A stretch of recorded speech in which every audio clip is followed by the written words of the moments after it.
Hi Pisces! Welcome po sa ating channel. Parito ang inyong daily Gabay Tarot reading for June 28, 2024. Please be reminded kung naka-resonate kayo, comment down. Kung hindi kayo naka-resonate, ibigay niyo po sa iba kasi general reading po ito. So this is for you Pisces ngayong June 28, 2024.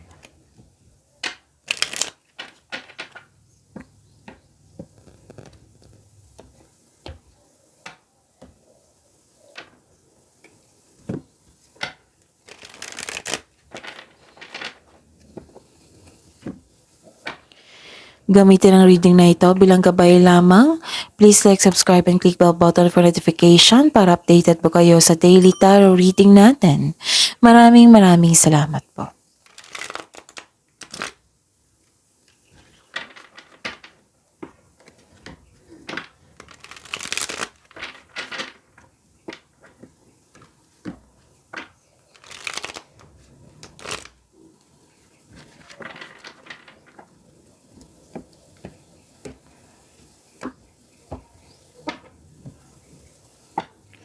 Spirits Guide, mga ganap po ngayong June 28, 2024 para po kay Pisces. I need 3 cards po.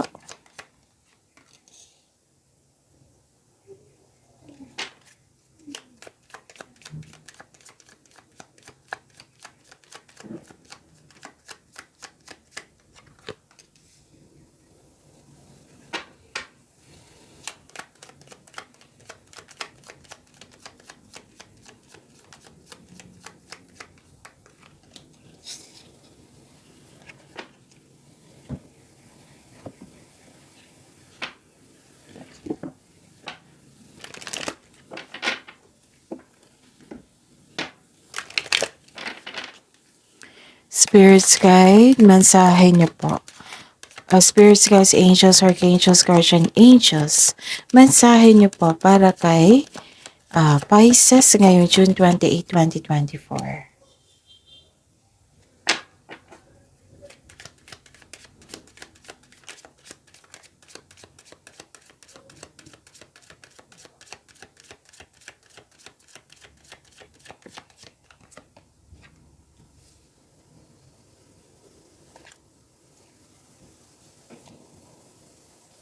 Okay, Pisces. May nakita ko ditong worried kayo, stress kayo, pwede din nagkasakit kayo or nagkaroon kasi ng illness dito na apektuhan kayo sa mga nangyari. Kasi may naninira sa inyo. Nakita ko dito. May nag-downgrade. May nakita kong damage. May nakita rin akong nawalan. At pagnanakaw. So, mag-ingat. And, nakikita ko dito nag-overthink kayo. Kasi may naramdaman kayong fears, naguguluhan, Pisces, sadness, doubt, hindi klaro sa inyo. Actually, yung overthinking, ang ending niyan, malilito na kayo. So, kailangan ng time for reflection dyan. I-schedule mo. Okay? Tapos, kailangan nyo makalabas dyan. Kasi overthinking can steal your happiness and opportunities. Okay? May darating po na unexpected message. Pwedeng news ito, information. Tapos yung mensahe, yung darating na mensahe ay magde-decide ka na mag-move forward or bigyan mo ng action. Okay? Okay. May nakita ko ditong okay. So, message nyo. Sabi po ni Archangel Haniel, you are extra sensitive to energies and emotions right now. Honor yourself and your feelings. Yun yung sabi kasi nag-overthink kayo na-stress kayo. So, sabi po ni Archangel Haniel, honor yourself and your feelings. And ang sabi po dito, healthy lifestyle. Sabi po ni Archangel Raphael, eat a healthful diet. Get sleep and exercise regularly for optimal health.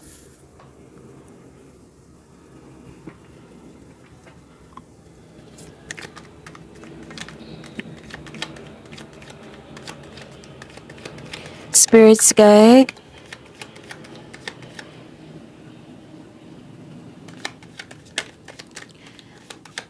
energy po ni Pisces ngayong June 28, 2024.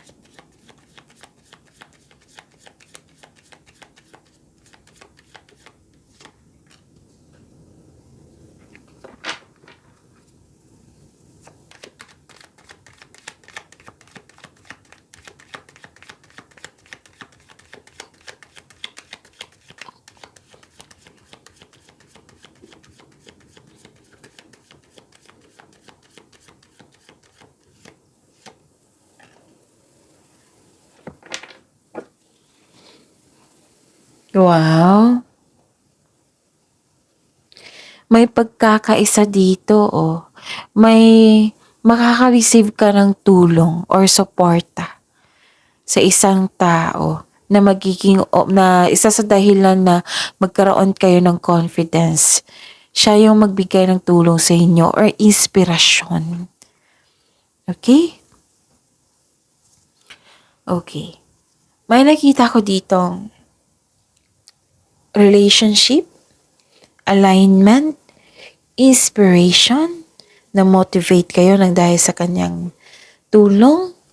You received love, love is blooming, and yes, may kakapasok lang ng relasyon dito. Nagkaroon ng commitment, Pisces. Nagkaroon ng choices at pagkakaisa. Atraksyon at romansa ay nagpapahiwatig, may parating na love or manliligaw. So this is also means choosing relationship with mutual respect and healthy communication. It will lead you to highest expression of love you seek. So celebrate the love in your life. Okay? This is a reminder to choose divine love over instant relationship. By loving yourself, it will lead you to attract the right man, woman to you. May bagong connection dito. Okay. So, ang lakas ng confidence nyo dito, ha? Bumalik. Nagkaroon ng inspirasyon, motivation, overcoming obstacles, nakikita ko rin dito, and self-assurance. Dalawang card na po nagsabi dito, nagkaroon ng confidence. Inner power, resilience din. Feel your fears and take action anyway. May maging matatag ka sa sandaling ito dahil ma-overcome mo yung struggles or challenges sa inyong buhay. And this card asks you na harapin mo yung fears, struggles, or challenge kaysa iwasan nyo ito. At mag-move forward ka with courage. You don't know your own strength until it is tested. Okay, ang ganda ng confidence nyo dito.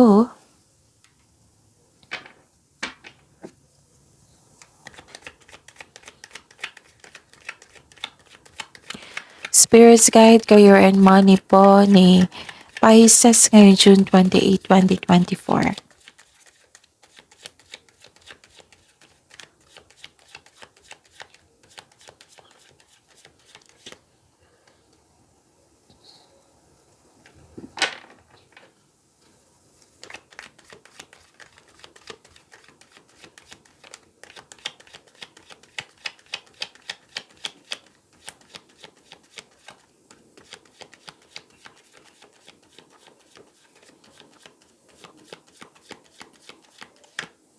By the way, may bago tayong upload kahapon.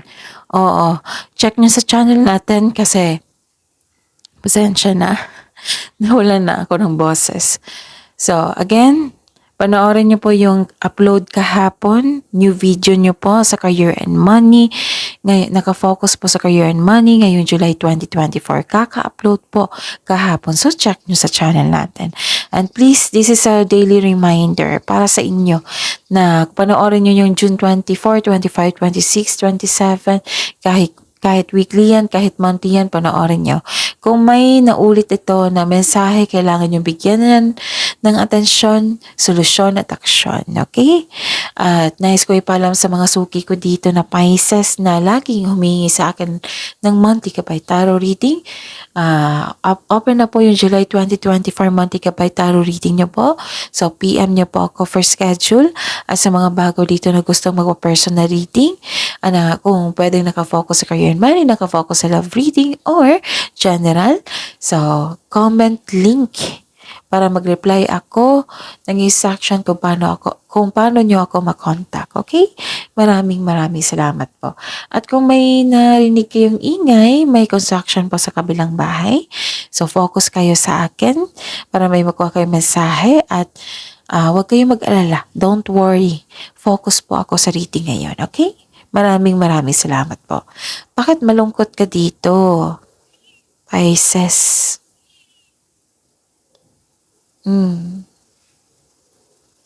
Malungkot ka eh. Parang nawalan. Okay. So, this is the clarification of your card here and here. Diba may nakita kong loss, damage, or pagkasira, or disconnection. Pwede din kasi may nakita ko dito na nawala ng pera or na-scam. Kung hindi pa ito nangyari sa inyo, check your money. Maaari ring nalampasan mo yung opportunity na kailangan mo ngayon, kaya malungkot ka or nakaramdam ka ng disappointment. Ang sabi po ng card niyo po, na this is only temporary. Magsilbing aral po ito. Huwag basta-basta magtiwala sa mga taong may too good to be true na sinasabi sa iyo. Kaya dobleng ingat sa taong mapanlinlang. So, dalawang card na nagsabi dyan, kailangan ng dobleng ingat. Don't worry, after nitong unos, may parating po na new direction. Maaring itong sa kaperahan mo o sa buhay karera. Okay? So, ayun. Ano pa? May nakita ko ditong delay. And dalawang card na po nagsabi dito na may disappointment. Nagkaroon ng delay sa plano, pwede. Nagkaroon ng disconnection sa isang tao, pwede. So, 3 card na ang nagsabi niyan. It might be, this is frustration or disappointing. It may be frustrating or disappointing, pero kailangan mo itong pagdaanan. Part ito ng iyong learning journey. Kaya ang sabi po ng card niyo po dito, be still flexible and patient is what required at this time.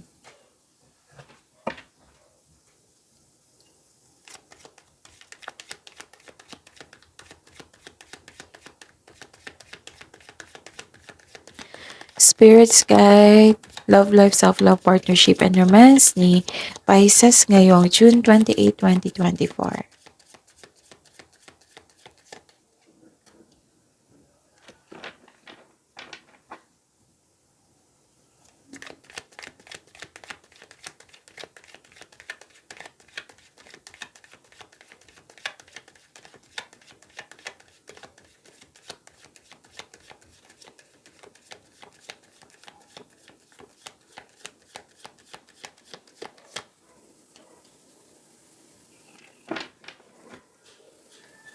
Okay.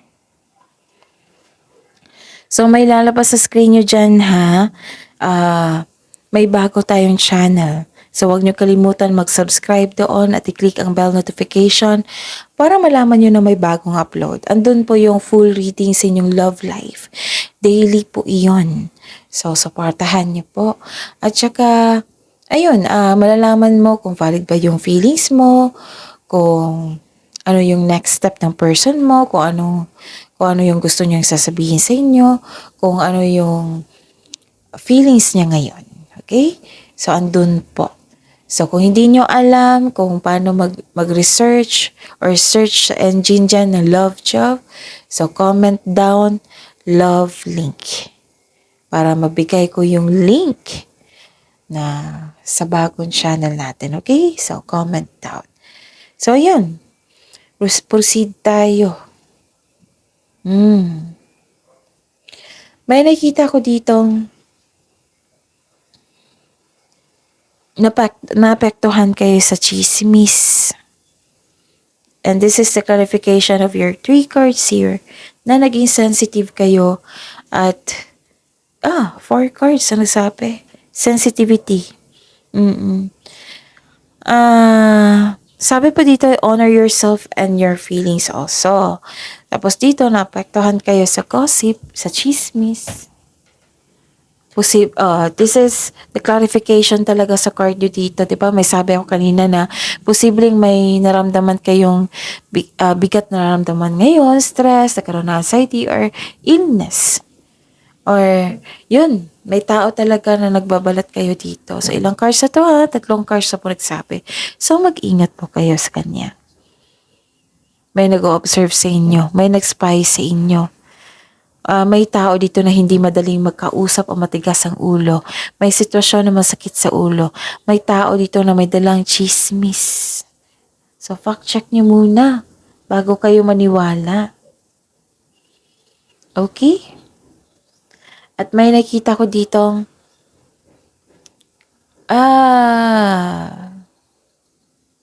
ilang cards na nababas? 1, 2, 3, 4. I think 5 na. Nagkaroon ng basta may tao dito na mahilig manipula. Tapos nakita ko dito black ang inyong intuition. So, connect sa inyong intuition. Kung hindi nyo alam kung paano mag-connect sa inyong intuition, panoorin nyo yung May 17, 18, 19.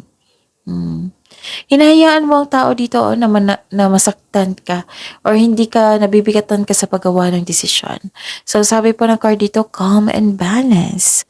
So, see you tomorrow. Pisces, please like, subscribe, and click bell button for notification para updated po kayo sa daily tarot reading natin. Maraming salamat po.